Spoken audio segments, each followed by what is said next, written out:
Jacques chapitre 4, verset 13 à 17. Jacques chapitre 4, verset 13 à 17 nous dit ceci. À vous maintenant qui dites, aujourd'hui ou demain, nous irons dans telle ville. Nous passerons une année, nous trafiquerons et nous gagnerons. Trafiquer ici, ce n'est pas dans le sens vendre de la drogue, mais c'est dans le sens faire des affaires. Vous qui ne savez pas ce qui arrivera demain, car qu'est-ce que votre vie? Vous êtes une vapeur qui paraît pour un peu de temps et qui ensuite disparaît. Vous deviez dire au contraire, si Dieu le veut. Si Dieu le veut, nous vivons et nous ferons ceci ou cela, si Dieu le veut. Mais maintenant, vous vous êtes glorifiés dans vos pensées orgueilleuses. C'est chose mauvaise que de se glorifier de la sorte. Celui donc qui sait faire ce qui est bien et qui ne le fait pas commet un péché. Ici, on est dans la notion de ceux que je peux dire qui sont en train de bâtir, et pour être terre à terre, qui sont en train de bâtir leur propre vie, leur propre avenir, et qui malheureusement sont en train de bâtir sans Dieu. Et c'est ce que le prophète va les interpeller de dire, ne bâtis pas sans Dieu. Et j'ai fait des recherches sur Internet pour voir que fait un homme qui bâtit sans Dieu, que fait un homme qui travaille sans Dieu, qui fait un homme qui agit sans Dieu.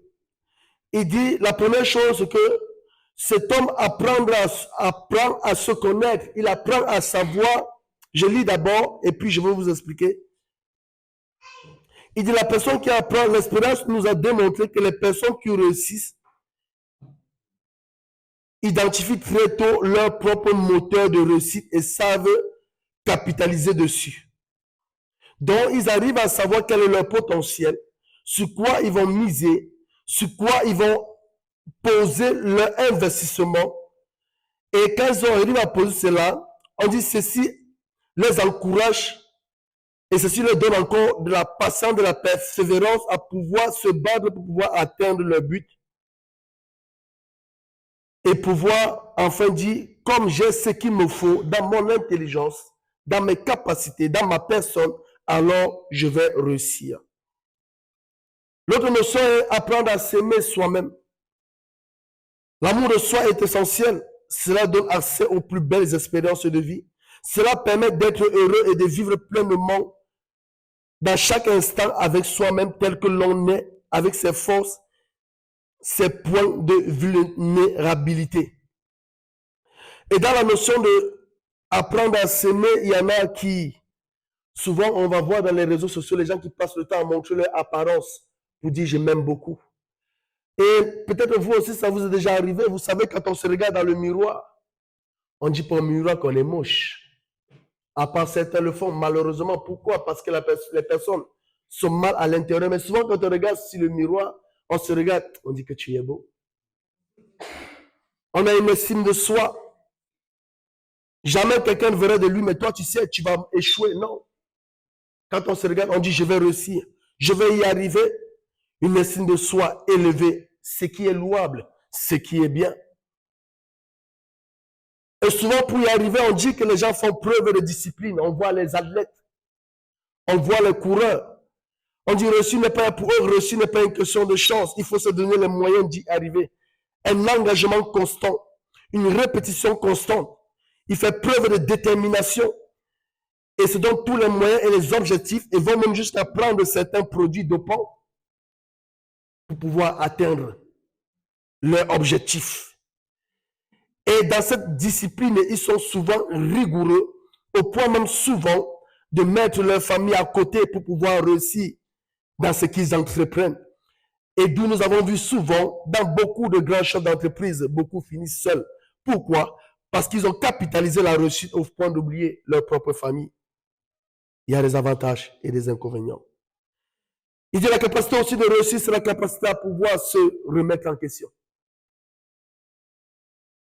La remise en question, c'est une boucle de progrès continu, sans cesse renouvelée. Aller à la recherche du feedback, ça veut dire faire des formations pour se remettre en question, des formations pour être au taquet, des formations pour être à jour et aller demander aux autres leur avis, leur retour sur notre personne afin que nous puissions toujours être performants et dit être dans la recherche d'opinions divergentes afin de pouvoir faire son propre opinion et savoir se servir des opinions des autres afin de pouvoir encore grandir plus. Ça va, je ne vous perds pas? On dit celui-ci, c'est quelqu'un qui se remet en question, des faits de formation. Il avance. Pourquoi? Pour la réussite. Et le dernier que j'ai gardé, j'ai voulu comment le mettre. Car ceci aussi nous interpelle. Il dit, ceux qui veulent garder leur liberté. Il dit, je veux réussir. Et pour réussir, il faut que je sois libre. Et ces personnes qui réussissent ont toutes, d'une façon ou d'une autre, trouvé une façon de garder leur liberté de penser, d'agir, de faire des choix. Vous savez, celui qui a chanté, c'est ma liberté de penser. En se formant toujours plus, en prenant des décisions, et même jusqu'à des décisions contre-courant des modes de pensée dominants. En faisant le choix de nommer des outsiders. Vous savez ce que c'est qu'un outsider?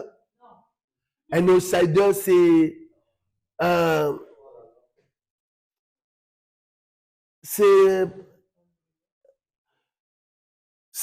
quelqu'un, c'est pas le dernier, mais c'est pas le premier. Un outsider, c'est, comment dire, c'est quelqu'un à qui il faut faire attention.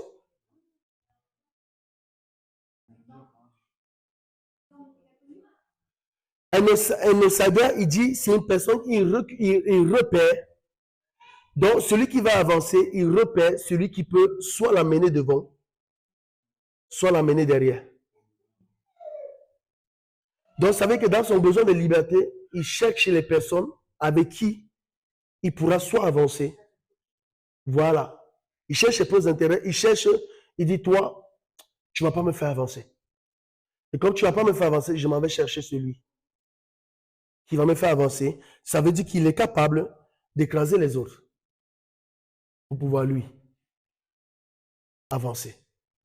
Il est capable de monter les uns contre les autres pour que lui, on dit que c'est toi le bien. Et chez nous, il y a un langage courant qui dit, c'est celui qui sait mieux diviser, qui sait diviser pour mieux régner. Et on voit que dans tout ceci, on voit ce sont des formes de réussite. Et si vous avez remarqué quelque chose, comme je l'ai pris sur Internet, à un moment, cette personne ne s'est pas arrêtée de dire, mais si l'Éternel ne bâtit la maison, celui qui l'a bâti, bâtit en vain. Si l'Éternel ne garde la maison, celui qui garde, il garde en vain. Pourquoi je dis ça? Dans tout ce qu'on vient de lire, oui, pour certains, c'est appelé la réussite. Et pour d'autres choses, oui, d'être riche. Aujourd'hui, dans notre vie, on appelle ça réussir. D'être un joueur comme Mbappé qui a réussi dans la carrière professionnelle de foot, on appelle ça réussir. Mais pour Dieu, la réussite de la terre, pour lui, n'est pas le plus important. Et ça ne détermine pas si tu aurais la réussite céleste. Ça veut dire que j'équilibre mon message. On peut être riche financièrement et riche spirituellement. Mais si on n'est que riche financièrement, si on n'a qu'une belle maison, si on n'a que des belles voitures, si on n'a que des richesses matérielles, et qu'on n'a pas une richesse spirituelle, pardonnez-moi, on est pauvre. Pourquoi je vous dis ça? Est-ce que vous connaissez Steve Jobs? Steve Jobs. Steve Jobs. Est-ce que je le ferai? Ouais, c'est qui? Apple. De Apple. Est-ce qu'il y a un iPhone ici, là? Et pour ceux qui ont vu le bel ordinateur avec la pomme dessus, Pour ceux qui ont vu le bel ordinateur avec la pomme, c'est des PC Apple et c'est lui qui a lancé cela. Il était une personne qui était superbement riche, une personne qui était superbement connue. On dit que même à son enterrement, Barack Obama était là. Mais vous savez à quel âge Steve Jobs est mort? À 56 ans. Cancer de la prostate. Des grosses maisons, il avait des grosses maisons. Des grosses voitures, il avait des grosses voitures. Un gros compte en banque, il avait un gros compte en banque. Mais contre sa prostate, aucune de ces choses n'a pu parler en sa faveur. Quelqu'un m'a compris ou pas? Ainsi pour dire que, il y a un moment de la vie, on est limité. Est-ce que j'irais jusqu'à dire que Dieu n'a pas béni Steve Jobs? Non, je veux bien croire que Dieu l'avait béni. Et même à la fin de sa vie, on dira de lui qu'il a proclamé des paroles d'espoir. Mais c'est une seule chose que moi, je ne crois pas, ni lui, ni ses enfants voulaient qu'il meure à 56 ans. Mais ni ses richesses, ni son argent, ni ses biens n'ont pas pu l'accorder des années supplémentaires. Ainsi pour dire que le matérialisme, le matériel, pour entrer dans toute la globalité, contribue au bonheur, mais ne fait pas le bonheur. Contribue au bonheur, mais ne fait pas le bonheur. Il y a plusieurs choses dans notre vie comme ça qui viennent contribuer au bonheur, mais ne font pas le bonheur. Donc, on peut apprendre à se connaître soi-même, apprendre à s'aimer soi-même, apprendre à faire preuve de discipline, apprendre à se remettre en question. Tout ça, c'est bien. Mais si vous n'avez pas Dieu, c'est vain. Parce que tout ce que nous venons de citer, vous allez partir. Vous allez le laisser. Et le seul avec qui vous allez partir, c'est votre Dieu. Le seul avec lequel vous allez partir, c'est votre Dieu. Mais si l'Éternel ne bâtit la maison, alors ceux qui la bâtissent travaillent en vain. Ça veut dire quoi? Qu'on peut faire tout ceci. Mais si l'Éternel n'est pas au centre, nous aurons travaillé en vain. Car le but de ceci doit nous amener dans le repos éternel de notre âme. Voilà pourquoi dans tout obsèque, l'on dit toujours à la personne décédée que ton âme repose en. Donc, ça veut dire que toute personne reconsidère qu'il y a une âme. Et ainsi, maintenant, toute personne ayant travaillé à la connaissance de son identité, à l'estime de soi-même, donnant sa notion d'être en Christ, à la preuve de la discipline qu'il aurait mis en lui-même, à la preuve de se remettre en question. Et si toute personne faisant ça pour pouvoir glorifier Dieu, alors cette personne, quand il partira, on dira de lui que ton âme repose en paix. Pourquoi? Parce que toute sa vie, il a couru, non pas pour chercher les choses pour lui, mais il a cherché les choses pour pouvoir glorifier le nom de Dieu et pour pouvoir amener des âmes au salut. Les âmes à la bénédiction divine, celle qui ne nous sera jamais enlevée. La bénédiction de Dieu. Et Dieu dira ceci, que c'est-il à un homme de gagner tout le monde d'entier s'il perdait son âme? Que te servirait-il d'avoir toutes les richesses si tu perdais ton âme? Que te servirait-il d'avoir la plus belle maison si tu perdais ton âme? À rien. Ainsi maintenant, la vie de tout homme, dans l'image que j'ai, sur lequel on va s'appuyer par notre prochain verset, je donne juste l'image. Il dit la vie de tout homme est comme un wagon. C'est pourquoi vous puissiez recevoir cette image. Et au verset 14 à 15, il dit, vous qui ne savez pas ce qui arrivera demain, car qu'est-ce que votre vie? Vous êtes une vapeur qui paraît pour un peu de temps et qui ensuite disparaît. Vous deviez dire au contraire, si Dieu le veut, nous vivrons et nous ferons ceci ou cela. Ainsi maintenant, en est-il d'un wagon? Le wagon va dire, si la locomotive le veut, on va arriver là où le Seigneur a prévu que nous puissions arriver. Ça va, vous comprenez la locomotive? Vous savez, ça va la locomotive, vous savez ce que c'est? La locomotive, quand vous voyez, quand vous êtes dans un train, la locomotive, c'est la tête qui tire tout le wagon. Et la particularité de la locomotive, c'est que elle sait la direction qui lui est donnée. Quand la locomotive sort du garage pour entrer dans la gare, il ne va pas sur n'importe quelle voie. Il y a déjà des wagons qui attendent. Il y a déjà des wagons qui attendent. Et quand la locomotive vient pour pouvoir prendre ces wagons, vous avez jamais réalisé que quand votre train entre en gare, on décroche les wagons, on sort les wagons pour que la locomotive sorte. Vous n'avez jamais vu ça? Donc, ça veut dire que quand maintenant on sort les wagons, la locomotive elle sort, elle revient. Pourquoi elle va d'abord? Elle va être réparée. Elle va être... On va mettre le gazole, ou je ne sais pas ce qu'ils utilisent, c'est plus le charbon. Donc maintenant, on va donner à la locomotive le gasoil. On va donner, et la locomotive qu'on va donner est aussi en fonction du nombre de wagons qu'on va tirer. Ça veut dire que selon le nombre de wagons qu'il va le tirer, on va donner une locomotive aussi puissante. Ça va mes images? Selon la distance qu'elle va faire, on va donner aussi une locomotive qui peut arriver à la distance donnée. Il y a des avions qui ne peuvent pas faire 12 000 km parce qu'à un moment, le kérosène va manquer. Il y a des distances où on dit ici c'est gros porteur parce qu'il faut le nombre de kérosène qu'il faut pour que tu puisses arriver à bon port. Et remarquez que vous n'avez jamais été dans l'avion, on a dit maintenant on va aller mettre le carburant. Alors, déjà, si on vous dit ça, vous serez plus rassuré.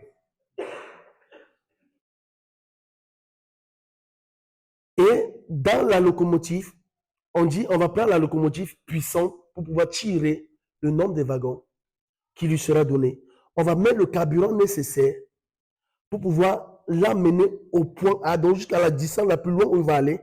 On va mettre l'huile nécessaire pour pouvoir mettre l'huile dans les roulements. Et je ne vais pas donner des images. Bref, je reste un peu sur l'image du wagon et toutes ces grandes choses que je mets. La direction, la puissance qui va avec, l'entretien qui va avec. Et on remarque que souvent aussi, le train va s'arrêter à des gares avant d'arriver à bon port. Ça va? On peut commencer? Donc, regardez, il vient chercher les wagons et on a dit qu'il sait où il l'emmène. Et quand maintenant il prend le wagon, on va voir après la notion, le wagon, il faut qu'il accepte. Et si c'est un train à très grande vitesse, s'il roule à 500 km à l'heure, le wagon va rouler à combien? À 500 km à l'heure. Ainsi maintenant, la puissance qu'a le Saint-Esprit est la puissance que Dieu vous donne. Ah, quelqu'un me voit. Vous êtes avec moi ou pas? Est-ce que vous êtes dans mes images? La puissance qu'a le wagon, qu'a la locomotive, c'est la puissance qu'a le wagon. Si la locomotive part à 500 km à l'heure, vous aussi, vous partez à 500 km à l'heure. Si la locomotive a la capacité d'essence nécessaire, la capacité de force nécessaire pour arriver juste là où? Bon, vous êtes encore en France, ma soeur. Nous, on est parti. Donc, c'est juste pour arriver au Sénégal. On a déjà parlé jusqu'aux extrémités de la terre.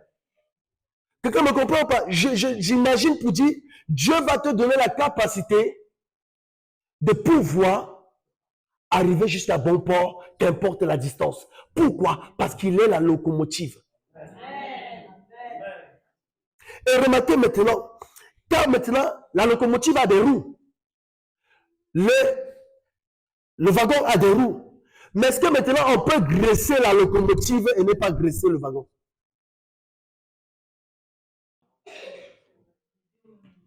Si maintenant on graisse la locomotive et qu'on n'a pas graissé le wagon, qu'est-ce qui va se passer? Et à un moment, ça va dérailler. Mais est-ce que SNCF va accepter qu'un de ces trains déraille? Donc ça veut dire que si la locomotive est graissée, s'il est entretenu, ça veut dire que vous aussi, vous serez entretenu. Ça veut dire que vous aussi, vous serez entretenu. L'huile nécessaire, il va mettre, et on dit que l'huile dans l'Ancien Testament, j'ai fait juste une image, l'huile dans l'Ancien Testament, on dit que c'était la personne du Saint-Esprit. Il dit, je vous fais maintenant partie, mais je ne vous laisserai pas seul. Je vous donnerai qui?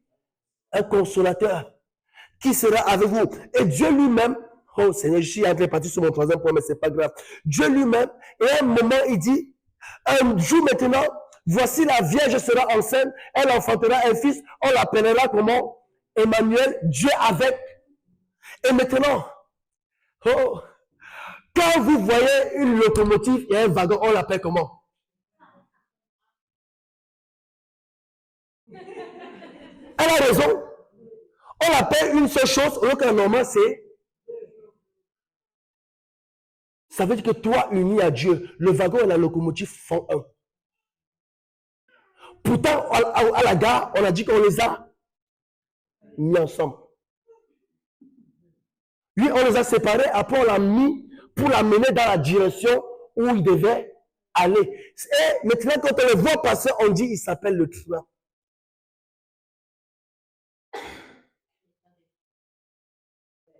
Le Père, le Fils et le Saint-Esprit.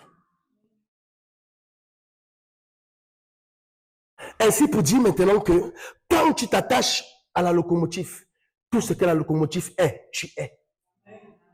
Tout ce que la locomotive fait, tu fais. Là où la locomotive arrive, tu arrives.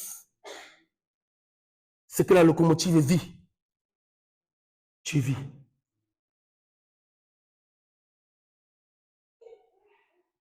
Et il dit, la seconde particularité, il dit, il y a des moments où la locomotive s'arrête. Ce sont ces moments où Dieu dit, maintenant tu prends tes affaires, je t'amène. On va dire, je t'amène à Paris. Il dit, mais sur la route, on va s'arrêter à Rennes. Il dit, ça fait partie des obstacles de la vie. Et je bénis Dieu pour les obstacles qui ont été bien.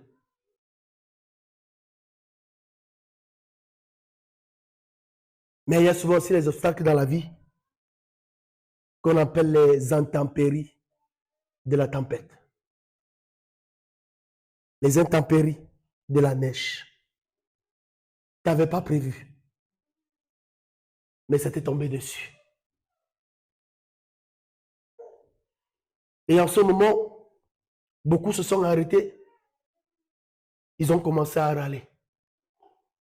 Ils ont commencé à se plaindre. Mais dites-moi, pour ceux qui ont déjà connu un peu ces histoires-là, est-ce que ça a changé la chose? Souvent, la SNCF a mis les choses en œuvre pour pouvoir peut-être amener du chauffage, ou pouvoir mettre encore plus de chauffage, ou amener un confort. La nourriture. Mais ça ne change pas que vous êtes arrêté quand même. Ça veut dire que dans la vie, on rencontre des obstacles. On a beau tout nous donner. On a beau être là pour nous. On a beau nous donner de l'affection. On a beau nous donner de l'amour. Mais à l'intérieur, on n'est pas en train d'arriver dans la ville du bonheur qu'on est en train de partir. On n'est pas en train de vivre la vie du bonheur dans laquelle on est en train de se diriger. Maintenant, on a deux choix. Soit on s'énerve et qu'on casse tout. Ou soit on s'arrête. On dit, Seigneur, est-ce que tu avais prévu? Est-ce que tu avais prévu cette tempête?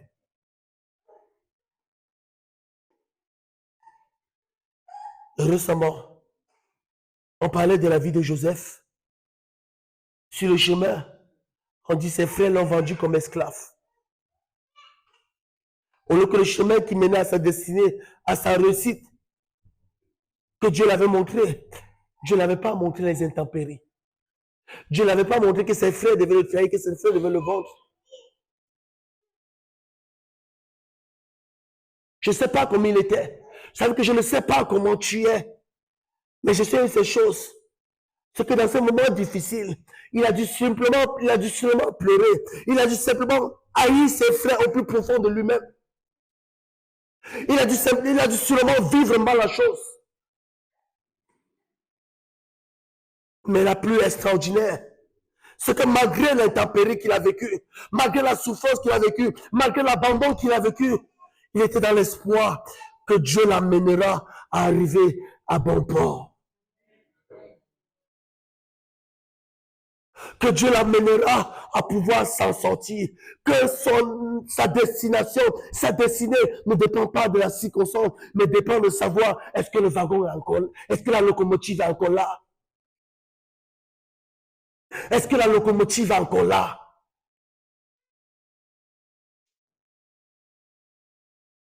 Il dit, tant que la locomotive est là, tu arriveras à bon port.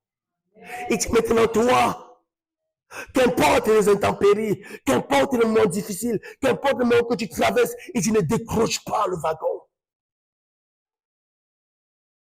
Ne décroche pas le wagon.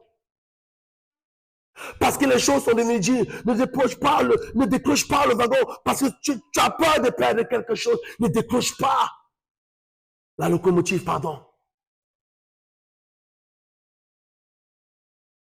Et la Bible nous donne plusieurs personnes qui ont décroché, qui voulaient décrocher, ou qui ont décroché la locomotive.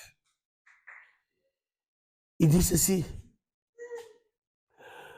Un jour, Jésus va dire,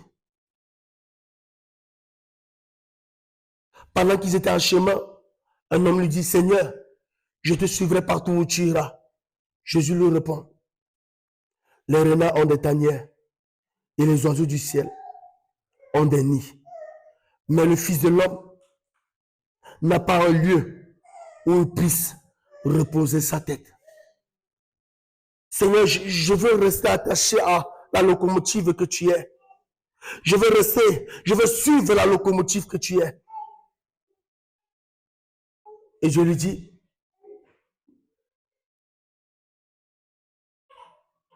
les renards ont des tanières. Et ici, cette personne, c'était un religieux. Voilà pourquoi il va dire à Jésus, Seigneur, je reconnais ta seigneurie. Et pourquoi Jésus va lui dire, les renards ont des tanières, c'est que il s'était arrêté à dire, je connais Dieu, j'aime Dieu, je vis Dieu, mais je suis bien ici à Jérusalem. Dieu dit, hey, le wagon il est en train de partir. Il est en train de partir jusqu'aux extrémités de la terre. Voilà pourquoi il va dire à la femme samaritaine, les vrais adorateurs, c'est les adorateurs en esprit et en vérité. Elle va dire, mais maintenant, il faut adorer. Elle dit, mais vous avez dit ça à Jérusalem. Elle dit que non, ce n'est plus qu'à Jérusalem qu'on va adorer. C'est jusqu'aux extrémités de la terre. Pourquoi? Parce que les vrais adorateurs que Dieu va rechercher, les vraies personnes qui s'attachent, ils ne s'attacheront pas à une religion, ils s'attacheront au cœur de Dieu. Ils s'attacheront au cœur de Dieu. Et quand je parle de cette religion, ce n'est pas pour faire une différence de religion. Non, c'était ses frères les juifs. Il dit, vous vous attachez à la notion d'être juif. Il dit que non, moi je m'attache à la notion d'être enfant de Dieu. Et un enfant de Dieu, qu'importe là où Dieu l'amène, il reste enfant de Dieu. Et ainsi maintenant, la première chose qui nous définit, ce n'est pas notre dénomination. La première chose qui nous définit, c'est de savoir si on est attaché à Jésus-Christ. Si on est attaché à Jésus-Christ, il dit, est-ce que tu es attaché à Jésus-Christ? Il dit, alors, lève-toi. Il dit, sinon, tu vas être un wagon qui reste à la gare. Ça veut dire qu'un wagon paresseux, qui ne veut pas sortir, qui ne veut pas aller vivre autre chose.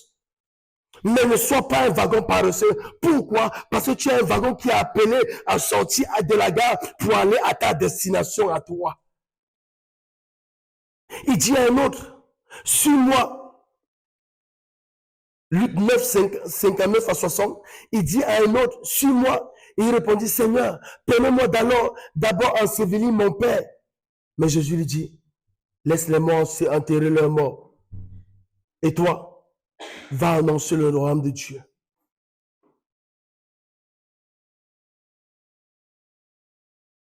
Permets-moi d'abord d'aller ensevelir mon père. Vous savez, dans la tradition juive, il n'y avait pas de morgue. Quand quelqu'un mourait, directement on partait l'enterrer. Et on a envie de dire, mais Seigneur, qu'est-ce que cet homme demandait alors, vu qu'il est là et qu'il va faire des journées de marche pour aller enterrer son père? Cet homme disait, permets-moi d'aller d'abord prendre mon héritage.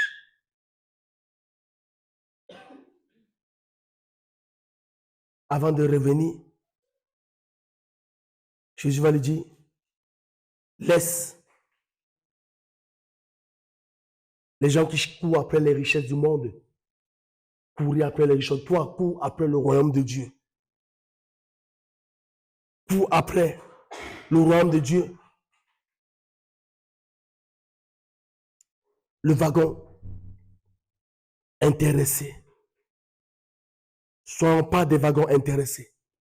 Nous ne suivons pas Dieu pour être riches, mais nous suivons Dieu parce que Dieu nous a enrichis. Un autre, il dit, je te suivrai, Seigneur, mais permets-moi d'aller d'abord prendre congé de ceux de ma maison.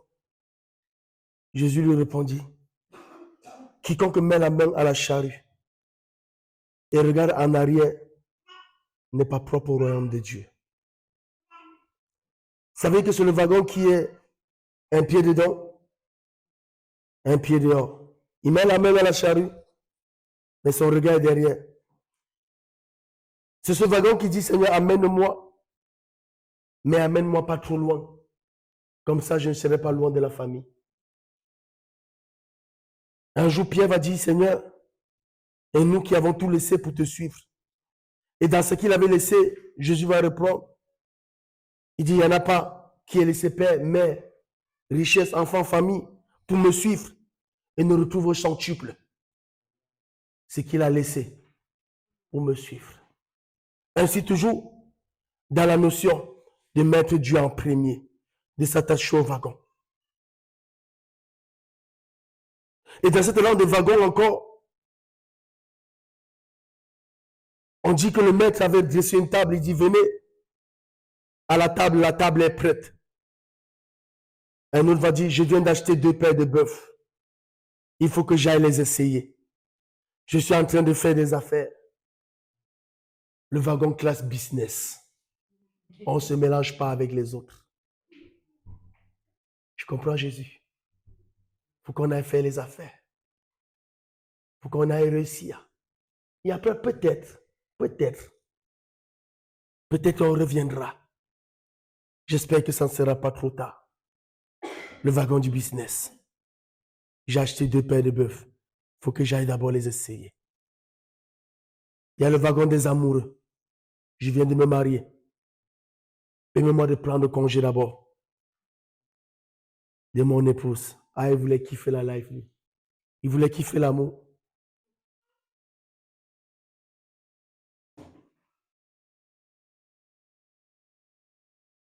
Et toutes ces personnes, on dit, le maître va dire, pour ceux-ci, il va dire, ils n'en étaient pas dignes. Pourquoi? Parce qu'ils ont cherché des excuses pour ne pas s'attacher.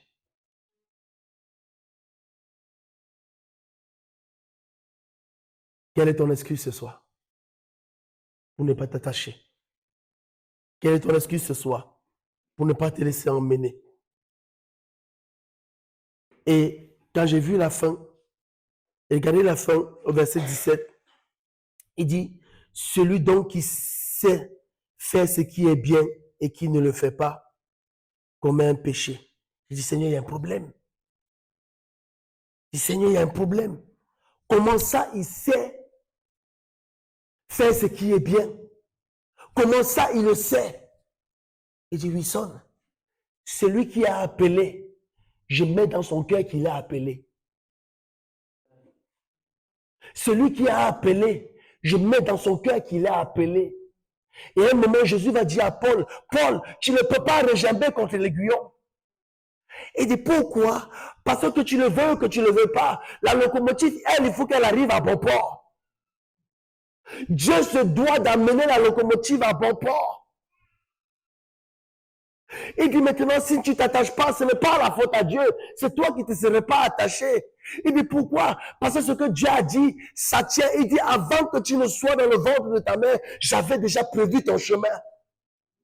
J'avais déjà prévu ta direction. Quand je suis entré, je ne suis pas allé sur la voie 7. Je suis allé sur la voie 10 parce que je savais que tu étais sur la voie 10. Je savais que tu étais sur la voie 10. La locomotive ne se trompe pas de voie. Elle sait déjà la voie sur laquelle elle va aller te chercher. Et ainsi maintenant, cette première notion, il dit, hey, si Dieu ne se trompe pas, alors, toi, tu ne te dois pas de te tromper. Il dit pourquoi? Parce que tu vas arriver dans le village de si je savais.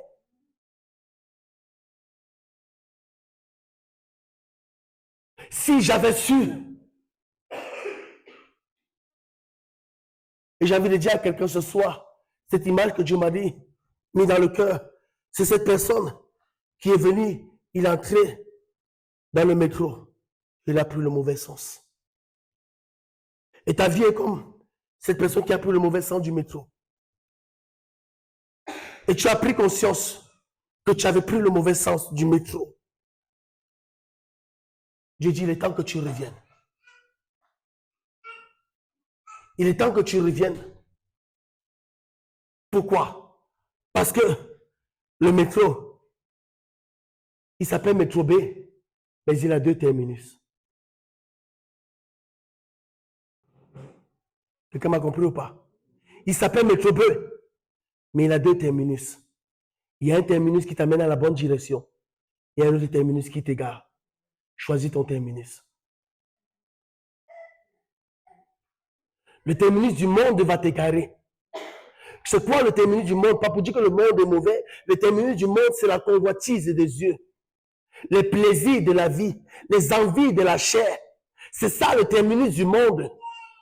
Mais le terminus de Dieu, c'est la vie éternelle.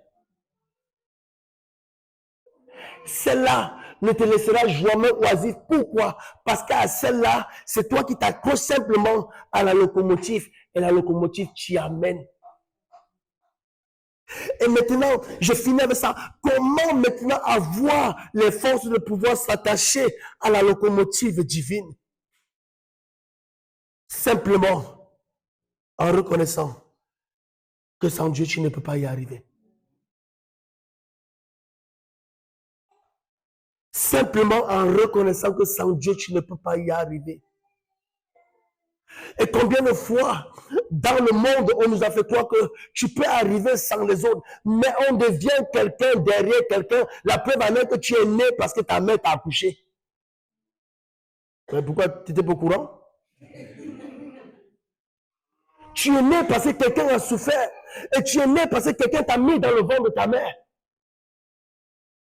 Et la deuxième chose, tu n'es pas le fruit du hasard. Tu es le fruit d'une volonté parfaite de Dieu qui t'amène quelque part. Tu es le fruit de la volonté de Dieu qui t'amène quelque part. Ainsi comme il dit, avant que tu ne sois dans le ventre de ta mère, je t'avais connu, je t'avais établi. Il dit, je sais même ce que tu dois faire demain. Pourquoi? Parce que Dieu, dans sa présence, il sait ce que tu seras demain. Il sait la ville où tu vas aller. Il sait les obstacles que tu vas rencontrer. Il sait les étapes que tu vas rencontrer. Il dit, t'inquiète pas, tu arriveras à bon port. Pourquoi? Emmanuel, qui signifie Dieu avec nous. Et c'est ça la troisième force. Si Dieu est avec toi, tu ne peux pas échouer. Et pourquoi je dis cela et que je l'affirme? Parce qu'il dit, s'il tombe 7 fois, 77 fois, et qu'il se repente, je le relèverai. Est-ce qu'il prend plaisir à tomber? Non. Est-ce qu'il prend plaisir à tomber? Non. Mais il marque le fait que Qu'importe ce que tu traverseras, qu'importe ce que tu endureras, qu'importe ce que la vie te mènera comme difficulté, sache quelque chose, je resterai toujours fidèle. Et je t'amènerai à entrer dans la bénédiction que tu as réservée pour toi. Et vous me l'avez déjà entendu dire, c'est pas grave. Dieu n'appelle pas les qualifiés. Comme je vous ai dit, ce n'est pas la locomotive qui se met la graisse. Ce n'est pas le wagon, pardon, qui se met la graisse. Ce n'est pas le wagon qui s'entretient. Ce n'est pas le wagon qui prend soin de lui. Ça veut dire que quelqu'un a pris soin de lui. Mais ce que Dieu lui demande, c'est de s'approcher. Quelqu'un a pris soin de toi. Dieu dit que, hey, je prends soin de toi tous les jours de ta vie. Pourquoi? Pour que tu arrives à bon pas. Je prends soin de toi tous les jours pour que tu arrives à bon port. Maintenant, est-ce que tu veux t'accrocher? Il dit maintenant, c'est par ta foi que tu vas, Seigneur, tel que je suis, je viens à toi. Mes propres forces, la vie me l'a volé. La vie m'a ébranlé. Mes difficultés m'ont montré mes faiblesses. Même le jour où je disais que j'étais fort, tu m'as montré par des circonstances que je n'étais pas fort. Et même le jour que j'étais capable, tu m'as montré que par des circonstances que je n'étais pas capable. Mais que si j'y arrivais, c'était par ta grâce. C'était par ta grâce. Et ce soir, je vais venir dire, Seigneur, je viens m'accrocher. Afin que tu puisses m'amener. Car je ne veux pas rester à la gare. Parce que si je reste à la gare, je vais finir par rouiller. Vous pouvez entretenir un wagon. Mais le meilleur entretien aussi d'un wagon, c'est quand il roule. Entretenez une voiture pendant 10 ans sur le parking. Entretenez-la. Faites de la vidange. Mais un jour, vous allez vouloir la rouler, elle ne va plus rouler. Même la batterie serait déchargée. Ainsi, si ta vie n'avance pas, si ta vie ne roule pas, elle va finir par rouiller. Elle va finir par ne plus être utile. Mais Dieu ne veut pas que ta vie ne soit plus utile. Mais bien au contraire, il veut que ta vie roule. Pourquoi? Parce que tu as appelé à rouler et à amener quelqu'un à arriver à bon port. Tu as compris mon message ou pas? Parce que la particularité du wagon, c'est qu'il y a des gens qui y montent. Et ta vie sera une source de bénédiction. On va fermer les yeux. Si tu es là ce soir et que tu as un wagon détaché, puisses-tu t'élever. Dis Seigneur, je vais être attaché. Si tu es là ce soir, que tu as un wagon qui est resté à la gare, parce que tu as été blessé dans la vie, lève-toi, dis Seigneur, attache-moi. Je veux m'attacher pour qu'on parte. Parce que tu m'as fait réaliser que ma place n'était pas à la gare. Et si tu as un wagon qui est, bien que tu es attaché, tu as posé des questions d'inquiétude, tu as posé des questions de peur, tu as posé des questions, mais est-ce que je vais y arriver? Est-ce que je serai? Est-ce que je vais pouvoir être à la hauteur? Dieu te dit ce soir, lève-toi et confesse. Non, ce n'est pas par mes propres forces. Ce n'est pas par ma propre capacité. Ce n'est pas par ma propre puissance, mais c'est par l'Esprit de Dieu. Quand il a dit, je m'en vais, je vous envoie un consolateur, le Saint-Esprit avec vous. Il vous dira ce qu'il faut faire. Il vous dira où aller. Il vous dira comment marcher. Il vous consolera. Il vous restaurera. Parce que là aussi, là où sur le chemin, la tempête s'est levée, Dieu te restaure encore ce soir. Il dit, laisse, je suis en train de te restaurer. Tu vas continuer la course, tu ne t'arrêteras pas. J'ai vu ta souffrance, j'ai vu tes pleurs, j'ai vu comment on t'a abandonné. Mais moi, je ne t'abandonne pas. Je suis ta locomotive, je reste là, j'attends. Car le temps va être favorable. Car le temps va être favorable, je t'emmène. Pourquoi? Je ne partirai pas tant que tu es là. La locomotive ne part jamais tant que les wagons sont là, laissés là à la neige qui a arrêté les routes. La locomotive, elle attend. Et ta locomotive, ton Seigneur t'attend, il dit, je t'attends. Je suis en train de te restaurer. Je suis en train de te restaurer. Et quand tu seras prêt, on ira.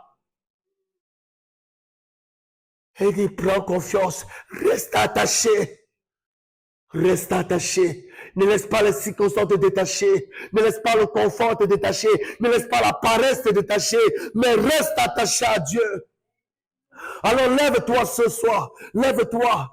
Si ce message t'a touché, oui Seigneur, je veux rester attaché. Qu'importe les circonstances, je veux rester attaché. Qu'importe la tempête qui est en train de passer, je veux rester attaché. Alors lève-toi, je vois les gens se lever. Je vois les gens dire, Seigneur, je veux rester attaché. Et je vais prier pour toi, afin que tu restes attaché. Comme on l'a entendu ce soir, ta bien, j'écouterai ce que Dieu dit. Sa bienveillance est là. Elle n'est pas là pour t'accuser. Elle est là pour dire, reste attaché. Je t'amène à bon port. Reste attaché. Alors lève-toi et nous allons prier ensemble. Lève-toi, nous allons prier. Je vais prier pour toi. Après, nous allons prier ensemble. Seigneur mon Dieu, je prie, Seigneur mon Dieu, pour quelqu'un ce soir. Oh Seigneur mon Dieu, qui les circonstances, Seigneur mon Dieu, n'ont pas fait qu'elle s'attache, Seigneur mon Dieu, parce qu'elle avait, longtemps elle était à côté, longtemps elle était à la gare, longtemps elle était là dans son garage où elle avait mis sa carapace, mais Dieu ne me voit pas. Et ce soir tu es venu dire, non, je t'ai vu, je te dis, attache-toi. Attache-toi à la locomotive que je suis. Je t'emmène où on va. Ne t'inquiète pas. Je t'emmène. Le vent souffle là où il veut. Le vent souffle là où il veut. Et le vent, c'est l'image de l'Esprit de Dieu. Il dit, je t'emmène à bon port. Je t'emmène à bon port. Attache-toi. Sors de ta caravane. Sors de ta carapace. Attache-toi. Je t'emmène à bon port aujourd'hui. Aujourd'hui, maintenant, les choses passées sont finies. Les erreurs du passé sont finies. Les inquiétudes du passé sont finies. Les pleurs du passé sont finies. Je t'emmène à bon port. Oh Dieu, tu bénis encore celui qui sur le chemin a trouvé les intempéries et là son wagon était arrêté et ce soir tu le fais réaliser, lui ton wagon est arrêté mais la locomotive est là. La locomotive est là, dans ta tempête, la locomotive est là, parce qu'il dit, quand la tempête est là, je suis là pour te restaurer, je suis là pour te donner le pain, je suis là pour te donner l'eau, je suis là pour te donner la couette, tout ce dont tu as besoin pour pouvoir te restaurer, pour pouvoir reprendre des forces, et quand tu auras repris tes forces, il dit, je t'emmène, je suis là dans ta tempête. Tu n'es pas seul, l'Éternel est là dans ta tempête. Il dit, garde l'assurance, soit dans la paix, soit dans la joie, soit dans le réconfort, soit dans l'assurance que Dieu va t'amener à bon port, parce qu'il appelle pas les qualifiés, mais il qualifie ceux qu'il appelle, parce qu'il c'est lui qui prend soin du wagon, celui qui met l'huile nécessaire, celui qui met la puissance nécessaire, celui qui met l'énergie nécessaire, et cette énergie, il te donne ce soir au nom de Jésus-Christ. Cette foi, il te donne ce soir au nom de Jésus de croire que lui, ce n'est pas par tes propres forces, ce n'est pas par ta propre puissance, mais c'est par son esprit qui va t'amener et tu arriveras à bon port pour la gloire de son nom. Ce soir, que Emmanuel soit avec toi. Ensemble, nous allons prier maintenant. Tu vas proclamer, Seigneur, je sais que tu es avec moi. Emmanuel est avec moi. Et si Emmanuel est avec moi, j'arriverai à bon port. Qu'importe les tempêtes, qu'importe les vents, qu'importe les souffles qui vont venir, même si c'est pour couper le courant sur la route, j'arriverai à bon port. Ensemble, nous prions. Seigneur mon Dieu, nous savons qu'Emmanuel est là et que nous allons arriver à bon port. Les tempêtes ne nous arrêteront pas. Les circonstances difficiles ne nous arrêteront pas. Il y aura des obstacles, il y aura des arrêts, il y aura des tempêtes, il y aura des difficultés. Mais la locomotive sera toujours là, à veiller à nous amener à bon port. Lui, tu es Emmanuel, et Emmanuel sera toujours là. La locomotive ne laisse jamais les wagons sur la route. Non, jamais. Il amène, même si le wagon en parle et qu'il part, il y a une autre locomotive qui vient. Mais toi, tu es la locomotive éternelle. Tu n'abandonnes personne. personne. Tu ne laisses personne. Jamais tu n'as abandonné personne. Même quand Abraham t'a abandonné, tu ne l'as pas abandonné. Même quand David a tué le mari à Bathsheba, tu ne l'as pas abandonné. Même quand le peuple, Seigneur mon Dieu, t'a abandonné, tu ne l'as pas abandonné parce que jamais tu n'abandonnes quelqu'un. Ma soeur, madame, Dieu n'abandonne jamais personne. Dieu est là même dans le moment de la tempête. Dieu est là dans le moment de la tempête. Jeune homme, jeune fille, Dieu n'abandonne jamais personne. Même dans la vallée de l'ombre de la mort, Dieu est là. Car il est l'Éternel, il est notre berger. Il ne t'abandonne pas, il ne te laisse pas. Dieu est là et il va te bénir. Dieu est là et il va te bénir. Parce qu'il n'abandonne pas dans la tempête. Il n'abandonne pas. Parce qu'il est la locomotive qui amène jusqu'à bon port. Il est la locomotive. Alléluia.